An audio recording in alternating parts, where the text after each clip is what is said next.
Hi, title பார்த்திருப்பீங்க Athirasam with tips and tricks இல்லையா? இதோ Athirasam வந்து ரெடியா இருக்கு. இதை எப்படி நான் செஞ்சேன் அப்படிங்கறத வந்து இப்போ நம்ம பார்க்கலாம். அதுக்கு முன்னாடி எனக்கு Athirasam நான் எங்கேருந்து படித்தேன், யார்கிட்டருந்து படித்தேன் அப்படிங்கிற அந்த விவரத்தையும் நான் உங்களுக்கு இதில் நான் சொல்கிறேன். இப்போ நம்ம ரெசிபி நம்ம பார்க்கலாம். ஓகே,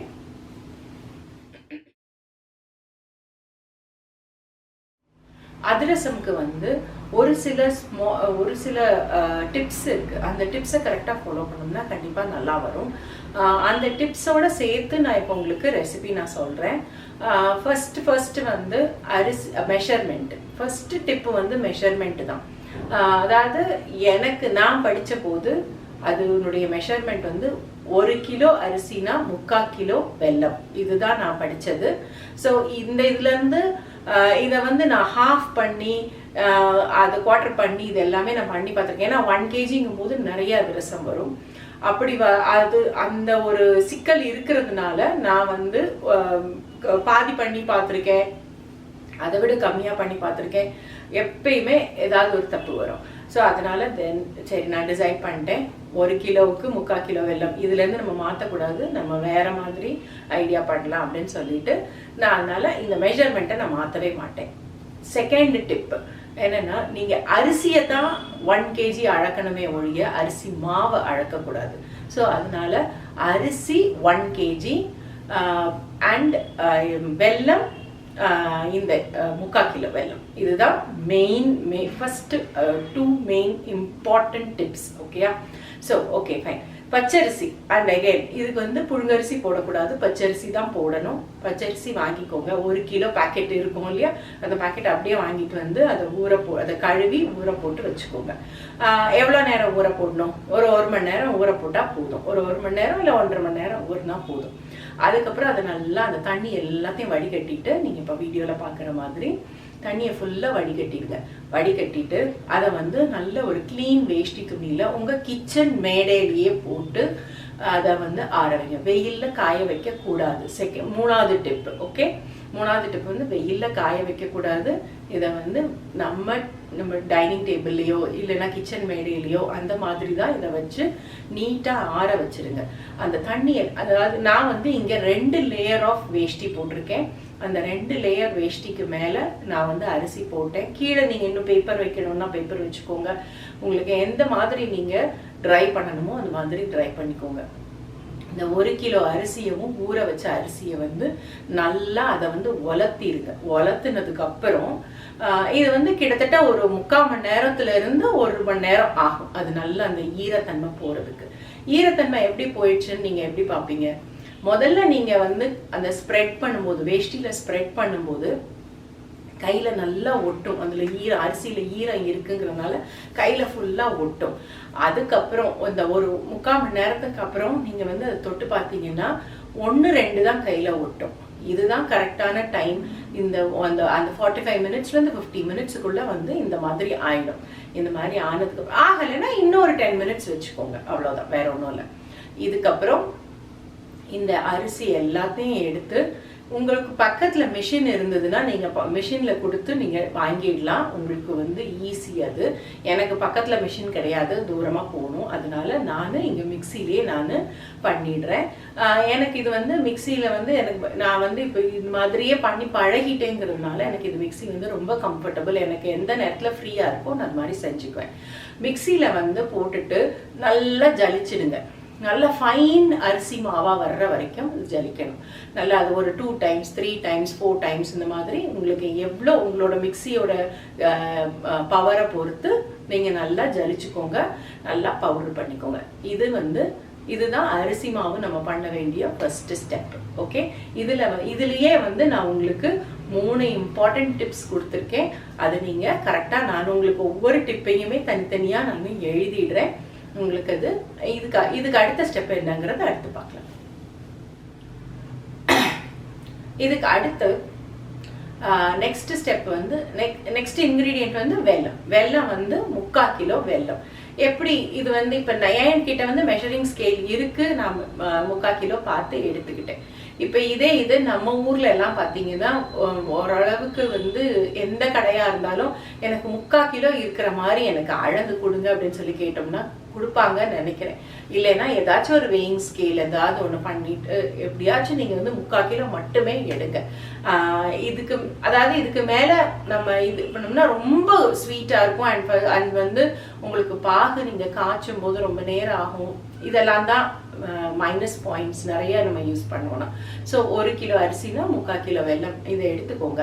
நான் இங்க எடுத்துக்கிறது பாகு வெல்லம். உங்களுக்கு பாகு வெல்லம் கிடைக்கல அப்படின்னா நீங்க நார்மல் வெல்லம் கூட யூஸ் பண்ணிக்கலாம், ஒன்றும் பிரச்சனை கிடையாது.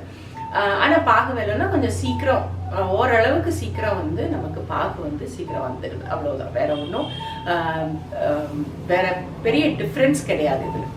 ஓகே, இது வந்து நம்ம அளந்து எடுத்துட்டு ஒரு சட்டியில போட்டுட்டு கரெக்டா 50 ml ஆஃப் வாட்டர், அதாவது நம்மளோட மெஷர்மெண்ட் கணக்கு வேற இன்னும் ஈஸியர் மெஷர்மெண்ட் பார்க்கணும்னா 1/4 கப்புல இருந்து 1/2 கப்புக்கு உள்ள, அவ்வளவுதான். அதாவது 1/4 கப்பை விட ஜாஸ்தியா இருக்கணும், 1/2 கப்பை விட கம்மியா இருக்கணும். இதுதான் மெஷர்மெண்ட்.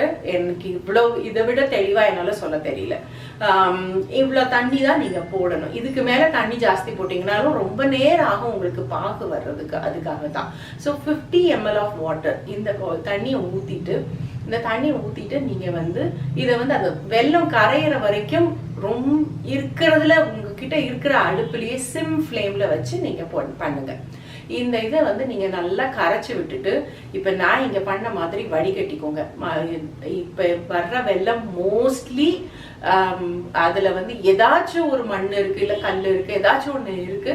ஸோ நீங்க இது மாதிரி வடிகட்டிட்டீங்க அப்படின்னா உங்களுக்கு யூஸ்ஃபுல்லா இருக்கும். ஸ்ட்ரெயின் பண்ணி எடுத்ததுக்கு அப்புறம் திருப்பி இதை வந்து அடுப்புல வச்சுட்டு நல்லா பாகு காய்ச்சணும். நல்லா அது முறை கூடி வர்ற வரைக்கும் நல்லா அது வந்து கொஞ்சம் மீடியம் ஃப்ளேம்ல வச்சுக்கோங்க. முறை கூடி வர்ற அந்த ஸ்டேஜ் வரைக்கும். முறை கூடி வந்ததுக்கு அப்புறம் கண்டிப்பா சிம்லயே வச்சு பண்ணுங்க. பாகு லேட் ஆனாலும் பரவாயில்ல, ஸ்லோவா பண்ணிட்டே இருங்க.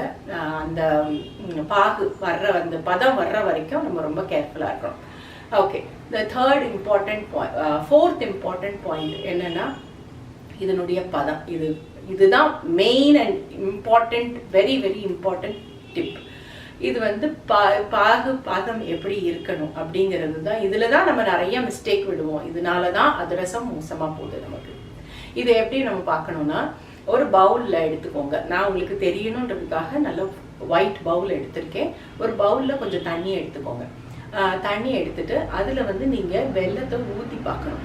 ஊத்தி பார்த்தீங்கன்னா அது அப்படியே கரைஞ்சி ஓடும். முதல்ல எல்லாம் ஃபர்ஸ்ட் அந்த ஏர்லியர் ஸ்டேஜஸ்ல எல்லாம் பதம் வர்றதுக்கு முன்னாடிலாம் அப்படியே கரைஞ்சிரும். நீங்க கையில எடுக்கவே முடியாது. நேரம் ஆக ஆக கையில உங்களால எடுக்க முடியணும். அந்த அந்த இது கிண்ணத்துல போட்டீங்க, தண்ணிக்குள்ள வெள்ளப்பாகு போட்டீங்கன்னா அப்படியே போய் உட்காரும். அப்படியே போய் உங்களால ஈஸியா கையில எடுக்க வரணும். அந்த அப்படி மெழுகு மாதிரி அப்படி பார்க்கறதுக்கே அது வந்து வேக்ஸ் மாதிரி இருக்கும். மெழுகுனா வேக்ஸ் இல்லையா, அந்த மாதிரி இருக்கும். இந்த மாதிரி ஸ்டேஜ் வரும்போது டக்குன்னு ஆஃப் பண்ணிடுங்க. அடுப்பு எல்லாத்தையும் ஆஃப் பண்ணிட்டு அந்த மாவு எல்லாத்தையும் ரெடியா பக்கத்துல வச்சுக்கோங்க. டைமே வேஸ்ட் பண்ணாதீங்க. எடுத்து அடுப்புல இருந்து இறக்கிடுங்க. இந்த சட்டியை, வெள்ளை பாகு சட்டியை வந்து அடுப்புல இருந்து இறக்கிட்டு, ஏன்னா மேற்கொண்டு அது சூடு ஏறிக்கிட்டே தான் இருக்கும் உங்களுக்கு. ஸோ அதனால அடுப்புல இருந்து இறக்கிடுங்க. இந்த மாதிரி ஒரு பெரிய வாய் அகண்ட பாத்திரத்துல எடுத்துக்கோங்க, மாவை எடுத்துக்கோங்க. எடுத்துட்டு அதுக்கப்புறம் கொஞ்சம் மாவை நீங்க பாத்தீங்கன்னா நான் வந்து மாவு கம்மியா கொஞ்சம் நிறுத்தி வச்சிருக்கேன். ஃபுல் மாவையும் நான் கொட்டலை. நான் அந்த 1 கிலோ அரிசியில எடுத்த மாவை ஃபுல்லாவையும் நான் இதுல கொட்டலை. ஓகே, கொஞ்சம் ஒரு 1.5 கப்பு வரைக்கும் நான் எடுத்து தனியா எடுத்து வச்சுட்டு பாகு கொஞ்சம் கொஞ்சமா ஊத்தி இந்த மாதிரி ஸ்டேஜ், இந்த மாதிரி பாக்குறதுக்கு வந்து இப்படி எடுத்து ஊத்துற மாதிரி இருக்கிற ஸ்டேஜ் வரைக்கும் தான் நீங்க கொண்டு வரணும். இது அதாவது நீங்க அப்படியே இல்லையே அதிரச மாவுனா இன்னும் கட்டி ஆகணுமே அப்படின்னு நினைச்சிட்டு நீங்க இன்னும் கூட மாவு சேர்த்தீங்க, இல்ல பாகு ஏதாச்சும் ஒண்ணு எக்ஸ்ட்ராவா நீங்க சேர்த்தீங்க அப்படின்னா என்ன ஆகும்னா, ஆக்சுவலா இந்த இடத்துல தான் சயின்ஸ் நமக்கு வந்து யூஸ் ஆகுது. என்னன்னா, நமக்கு வந்து அந்த வெள்ளை பாகு வந்து பயங்கர சூடாகும். சூடா இருக்கு. இன்னும் நேரம் ஆக ஆக உங்களுக்கு வந்து இறுகிக்கிட்டே போகும். உங்களுக்கு வெல்லம் வந்து நமக்கு இறுகிட்டே போகும் இல்லையா. ஸோ அதனால நம்ம இந்த இப்படி ஓரளவுக்கு இந்த மாதிரி கிழு இருக்கிற ஸ்டேஜில் நம்ம ஸ்டாப் பண்ணிட்டோம்னா தான் உங்களுக்கு நேரம் ஆக ஆக அரிசி மாவு சேர்ந்து இறுகி நிற்கும். அப்படி இருக்கும்போது தான் நம்ம அதிரசம் சுட முடியும். ஸோ இந்த மாதிரி இதுதான் மெயின் இம்பார்ட்டன்ட் பாயிண்ட். பாகு இந்த வேக்ஸ் கன்சிஸ்டன்சியில் இருக்கணும். இதுக்கு அடுத்து நீங்கள் மாவு சேர்க்கும் போது நீங்கள் நல்லா பார்த்தீங்கன்னா நான் மாவும் கொஞ்சம் நிறுத்தி வச்சுட்டேன், வெள்ளைப்பாகும் கொஞ்சம் நிறுத்தி வச்சுட்டேன். ரெண்டையுமே ஒன்னா டக்குன்னு சேர்த்துடக்கூடாது. சேர்க்காம ரொம்ப கேர்ஃபுல்லா இந்த ஸ்டேஜ், இந்த பதம், இப்படி இந்த கொஞ்சம் பார்த்தா தோசை மாவு ஊத்துற மாதிரி ஸ்டேஜில் இருக்கும்போது நம்ம ஸ்டாப் பண்ணிடணும். ஸ்டாப் பண்ணிட்டு க்ளோஸ் பண்ணி அப்படியே வச்சிருங்க. 24 ஹவர்ஸ்க்கு டிஸ்டர்பே பண்ணாதீங்க. உங்க வீட்டில் ஃப்ரிட்ஜில் வைக்க வேண்டாம். ஜஸ்ட் உங்க வீட்டில் ஏதாவது ஒரு கார்னர்ல கொஞ்சம் டார்க் கார்னர் இருக்கும் இல்லையா, ஸ்டோர் ரூம்லயோ எதுலையாச்சும், அங்க வச்சிடுங்க. நீங்க நான் இந்த மாவு சேர்த்தது ஒரு நாள் ஈவினிங் 5:30க்கு அந்த டைமுக்கு மாவு சேர்த்தேன். இதுக்கப்புறம் நெக்ஸ்ட் டே தான் நான் மாவை திறந்து பார்க்கவே செஞ்சேன். நான் அது வரைக்கும் அது தூக்கி உள்ள வச்சுட்டேன். நான் என் கண்ணுக்கு தெரியாத இடத்துல வச்சுட்டேன். என்கிட்ட ஒரு கெட்ட பழக்கம், என் கண்ணு முன்னாடி இருந்ததுன்னா அது போய் திறந்து நோண்டிட்டே இருப்பேன் நான். ஸோ அதனால நான் என் கண்ணுக்கு தெரியாத ஒரு இடத்துல வச்சுட்டேன், மறந்துட்டேன் அப்படியே. ஸோ த நெக்ஸ்ட் ஸ்டெப் என்னங்கிறத அடுத்து பார்க்கலாம். ஸோ நெக்ஸ்ட் டே மார்னிங் ஆயிடுச்சு. நெக்ஸ்ட் டே மார்னிங் நான் திறந்து பார்த்தேன். முதல்ல இருந்ததுக்கு கொஞ்சம் இறுகி இருந்தது. பட் நான் ஈவினிங் தான் மாவு சேர்த்தேங்கிறதுனால நான் சரி ஓகே இன்னும் தூக்கி உள்ள வச்சுக்கலாம். ஆஃப்டர்நூன் 3:30 மணிக்கு மேலே நம்ம போய் அதை தட்டி பார்க்கலாம் அப்படின்னு நினச்சிட்டு தான் நான் அதை அப்படியே உள்ள தூக்கி வச்சுட்டேன். அதுக்கப்புறம் என்னோட வேலையை நான் பார்த்துட்டு இருந்தேன். அதுக்கப்புறம் ஆஃப்டர்நூனுக்கு மேலே கையில் எண்ணெய் தடவிக்கோங்க. கையில் எண்ணெய் தடவிட்டு அதுக்கப்புறம் ஒரு சின்ன உருண்டை எடுத்து உருட்டி பாருங்க. உருட்டினீங்கன்னா உங்களுக்கு உருட்டை வரணும். அப்படி இருந்துச்சுன்னா மட்டும் ஒன்னே மட்டும் நீங்க தட்டி எண்ணெய் காய வச்சு கொஞ்சமா ஒன்றை மட்டும் நீங்க முதல்ல செஞ்சு பாருங்க. அது இவ்வளவு நேரம் 1 டே ஃபுல்லா ஆனதுக்கு அப்புறம் கரைஞ்சு போகாது. ஆனாலும் உங்களுக்கு ஃபியர் இல்லாம இருக்கணும்ன்றதுக்காகத்தான் ஃபர்ஸ்ட் ஒன்னே மட்டும் செஞ்சுட்டு அடுப்பெல்லாம் ஆஃப் பண்ணிட்டு அதை நல்லா ப்ரெஸ்லாம் பண்ணிட்டு அதை வச்சுட்டு நீங்க அதை வச்சிருங்க. ஒரு 10-15 மினிட்ஸ் வரைக்கும் வச்சுட்டு நல்லா ஆறுனதுக்கு அதுக்கப்புறம் நீங்க சாப்பிட்டு பாருங்க. சாப்பிட்டு பார்த்துட்டு நல்லா வந்துச்சுன்னா தென் யூ கேன் கண்டினியூ. கரெக்டா வந்துருச்சுன்னு அர்த்தம். நான் என் வீட்டில் மஞ்சள் இலை இருக்கு, அதனால நான் மஞ்சள் இலை கட் பண்ணி எடுத்து நல்லா கிளீன் பண்ணிட்டு அதுக்கப்புறம் அதுலேயும் எண்ணெய் தடவிட்டு அதுக்கப்புறம் நான் தட்டி இது பண்ணேன். உங்ககிட்ட வாழை இலை கிடைச்சிச்சுன்னா வாழை இலை யூஸ் பண்ணிக்கோங்க. இல்லை ரெண்டுமே எனக்கு இல்லை அப்படின்னா பார்ச்மெண்ட் பேப்பரோ இல்லைன்னா இந்த கண்ணாடி பேப்பரோ ஏதோ ஒன்று அதை யூஸ் பண்ணிட்டு அதில் கையில் எண்ணெய் தடவிக்கோங்க. நீங்கள் எதில் தட்டுறீங்களோ அதுலேயும் எண்ணெய் தடவிக்கோங்க. கொஞ்சமாக மாவு எடுங்க, நிறைய எடுக்காதீங்க, கொஞ்சமாக மாவு எடுங்க. எடுத்துட்டு இந்த திக்னஸுக்கு நான் இப்போ காட்டுறேன் பாருங்க. இந்த திக்னஸுக்கு நீங்கள் தட்டுனீங்கன்னா உங்களுக்கு கரெக்டாக இருக்கும். இதுக்கப்புறம் எண்ணெயில் மெதுவாக போடுங்க. நெக்ஸ்ட் இம்பார்ட்டன்ட் பாயிண்ட், எண்ணெய் ஹை ஃப்ளேமில் சூடாக இருக்கணும் எண்ணெய், ஆனால் ஹை ஃப்ளேமில் இருக்கக்கூடாது. கொஞ்சம் நல்லாவே என்கிட்ட இருக்கிற அடுப்பு ரொம்ப கம்ப்ளீட் சிம் அடுப்பு அது. ஸோ அதனால நான் கம்ப்ளீட் சிம்மில் வச்சுட்டு நல்லா சூடாக்கிட்டு நான் கம்ப்ளீட் சிம்மில் வச்சுட்டு அதை ஒன் மோர் திங், ஒன்றாவது அதிரசம் போட முடியும்.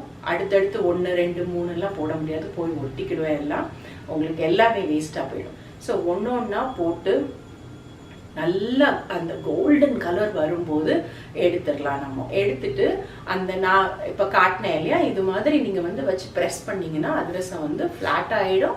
அதில் இருக்கிற எக்ஸ்ட்ரா எண்ணெயில் நீங்கள் எந்த தட்டில் வைக்கிறீங்களோ அந்த இதில் எண்ணெய் வந்துடும். ஸோ இந்த மாதிரி பண்ணிட்டு நீங்கள் எல்லா அதிரசமும் கொஞ்சம் கொஞ்சமாக நீங்கள் செஞ்சிட்டீங்க. ஒன்று தட்டணும், ஒன்றை போடணும், ஒன்று தட்டணும், ஒன்று போடணும். இது மாதிரி நீங்கள் இல்லை இன்னொரு பக்கத்தில் யாராவது ஹெல்ப்புக்கு இருந்தாங்க அப்படின்னா ஒரு ஆள் தட்டுங்க, ஒரு ஆள் போட்டுடுங்க, அந்த மாதிரி பண்ணிக்கலாம் நீங்கள். ஸோ உங்களுக்கு அது ஈஸியாக இருக்கும்.